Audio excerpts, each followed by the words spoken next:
নমস্কাৰ বন্ধুসকল, Assamese everything YouTube চেনেলটোলৈ স্বাগতম জনাইছোঁ। দ্বিতীয়খন মেৰিট লিষ্ট পাব্লিছ হোৱাৰ পাছত তেতিয়া এডমিশ্যন প্ৰচেছ হৈ আছে। ইয়াৰ পাছতে হ'ব স্পট এডমিশ্যন প্ৰচেছ। আৰু স্পট এডমিশ্যন প্ৰচেছ কেনেকৈ হ'ব, কি প্ৰচেছ আপোনালোকে ফ'ল' কৰিব লাগিব সেই বিষয়ে ভিডিঅ' বনাই থৈছোঁ, আপোনালোকে চাই ল'ব। আজি কিছুমান কথা স্পট এডমিশ্যনৰ ওপৰত ক'ম, কিছুমান কথা বহুতৰ প্ৰশ্ন, মেৰিট লিষ্ট আহিব নেকি স্পট এডমিশ্যনৰ কাৰণে, তৃতীয় মেৰিট লিষ্ট আহিব নেকি, বা কোনসকল লোকে স্পট এডমিশ্যনত এডমিশ্যন নাপাব, বা স্পট এডমিশ্যনৰ কাৰণে আৰু কি কৰিব লাগিব, এইখিনি কথা। আৰু কিমান কলেজসমূহত আপোনালোকে যিখন কলেজত এডমিশ্যন ল'ব বিচাৰিছে সেই কলেজত কিমান ছিট ভেকেঞ্চি হিচাপে আছে য'ত আপোনালোকে এডমিশ্যন ল'ব পাৰিব, সেইখিনিৰ ওপৰত ক'বলৈ আহিছোঁ। গতিকে ভিডিঅ'টো স্কিপ নকৰাকৈ চাই যাব। বন্ধুসকল, এইখিনিতে এটা কথা কওঁ যে ভেকেঞ্চি লিষ্টখন অতি গুৰুত্বপূৰ্ণ। হয়তো আপোনালোকে অৱজ্ঞা কৰি আহিছে ভেকেঞ্চি লিষ্টৰ কথা, কিন্তু অতি গুৰুত্বপূৰ্ণ।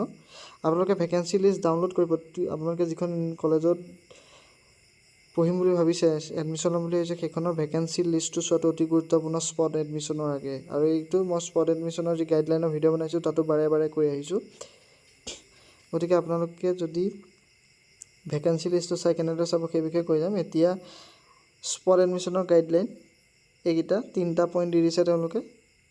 2টা ৰাউণ্ডতো এডমিশ্যন যিসকলে ল'ব নোৱাৰিলে তেওঁলোকৰ কাৰণে স্পট এডমিশ্যন, যিসকলে ৰেজিষ্টাৰেই নকৰিলে স্পট এডমিশ্যনত তেওঁলোকৰ কাৰণে সমৰ্থত তেওঁলোকৰ কাৰণে স্পট এডমিশ্যন। আৰু যিসকলে 2টা ৰাউণ্ডৰ যিকোনো এটা ৰাউণ্ডত এডমিশ্যন ল'লে এখন কলেজত, কিন্তু তেওঁলোকে সেইখন কলেজত এডমিশ্যন ল'ব বিচৰা নাই, বেলেগ এখন কলেজত দিব বিচাৰিছে, তেওঁলোকে স্পট এডমিশ্যনৰ যোগেদি এডমিশ্যন ল'ব পাৰিব। যিসকলে ৰেজিষ্টাৰ কৰা নাই তেওঁলোকে সমৰ্থত ৰেজিষ্টাৰ কৰি ল'ব লাগিব। তাৰো ভিডিঅ' বনাই থোৱা আছে, আপোনালোকে গৈ চাই ল'ব পাৰিব, ডেছক্ৰিপশ্যনত লিংক দিয়া আছে। আৰু যিসকলে অলৰেডি ৰেজিষ্টাৰ কৰি থৈছে তেওঁলোকৰ কাৰণে ৰেজিষ্টাৰ কৰিব লগা নাই, লগ ইন কৰিলে হ'ব। এতিয়া কলেজসমূহক কেইটামান মেণ্ডেটৰী গাইডলাইন দিছে, ফ'ল' কৰিব লাগিব। এইকেইটা ফ'ল' কৰিব লাগিব। Publication spot admission policy on institution website, মানে ইনষ্টিটিউশ্যনৰ যিটো ৱেবছাইটত স্পট এডমিশ্যনৰ পাব্লিকেশ্যনটো কৰিব লাগিব তেওঁলোকে। আৰু যি ইনষ্টিটিউশ্যনে স্পট এডমিশ্যন পলিচি সেইটো কমপ্লাই কৰিব লাগিব। হেল্পলাইন এটা মুকলি কৰিব লাগিব স্পট এডমিশ্যনৰ কাৰণে, যাতে ছাত্ৰ ছাত্ৰীসকলে সেই বিষয়ে জানিব পাৰে। আপোনালোকে যিখন কলেজত পঢ়িব তাৰ ৱেবছাইটত ক্লিক কৰি আপোনালোকে হেল্পলাইন নাম্বাৰটো লৈ ফোন কৰি ল'ব এবাৰ। আৰু হেল্প ডেস্ক থাকিব তাত, আপোনালোকে হেল্প ডেস্কৰ লগত যোগাযোগ কৰি ল'বলৈ পাৰে। আৰু স্পট এডমিশ্যনটো যাতে স্মুথলি হয় সেই বিষয়ে কলেজসমূহে নিজে নিজে দায়িত্ব ল'ব লাগিব। এইখিনি কথা ইয়াত কোৱা হৈছে। এতিয়া কথা হৈছে মেৰিট লিষ্ট, তৃতীয় মেৰিট লিষ্ট নাহে। আৰু স্পট এডমিশ্যনৰ কাৰণে কোনো মেৰিট লিষ্টৰ প্ৰয়োজন নাই। আপোনালোকে স্পট এডমিশ্যনত কলেজত ছিট খালী হ'লে আপুনি যাব, গৈ আপোনালোকে এডমিশ্যন ল'ব পাৰিব। পাৰ্চেণ্টেজৰ কোনো কথা নাই, অৰ্থাৎ মেৰিট লিষ্টৰ কোনো কথাই নাই তাত। যিকোনো এজন ষ্টুডেণ্টে, যিকোনো পাৰ্চেণ্টেজৰ ষ্টুডেণ্টে গৈ তাত এভেইলেবল থকা ছিট অনুসৰি তাত এডমিশ্যন ল'বগৈ পাৰিব। গতিকে আপোনালোকে এইখিনিয়ে জানিবলগীয়া কথা আছিলে। ইয়াৰ পাছত মই আপোনালোকক ক'ম কেনেদৰে আপোনালোকে ভেকেঞ্চি লিষ্টটো চাব লাগিব আৰু ক'ত চাব পাৰিব সেই বিষয়ে আপোনালোকক বুজাই দিম।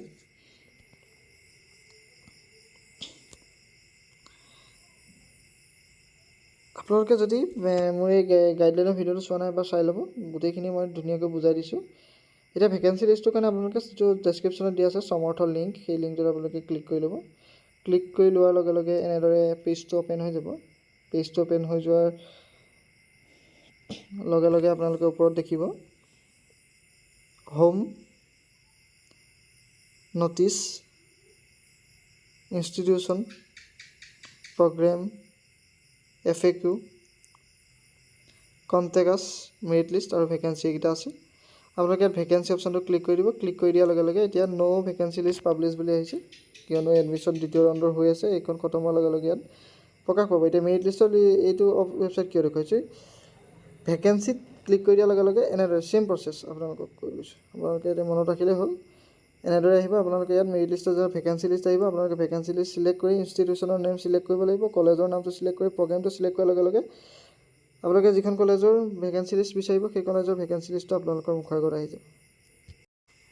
আৰু আপোনালোকে ডাউনলোড কৰি কোনটো ডিপাৰ্টমেণ্টত কিমানটাকৈ ছিট আছে সেই বিষয়ে আপোনালোকে জানিব পাৰিব আৰু জানি আপোনালোকে কলেজৰ লগত হেল্প ডেস্কৰ লগত যোগাযোগ কৰি আপোনালোকে এডমিশ্যনৰ কাৰণে গুচি যাব ডকুমেণ্টছখিনি লৈ।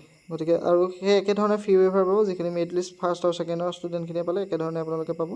গতিকে আশা কৰিছোঁ ভিডিঅ'টো চাই ভাল পালে। ভিডিঅ'টো লাইক কৰি দিব, শ্বেয়াৰ কৰি দিব, যদি চেনেলটো এতিয়ালৈকে ছাবস্ক্ৰাইব কৰি দিয়া নাই ছাবস্ক্ৰাইব কৰি দিবলৈ নাপাহৰিব। ধন্যবাদ।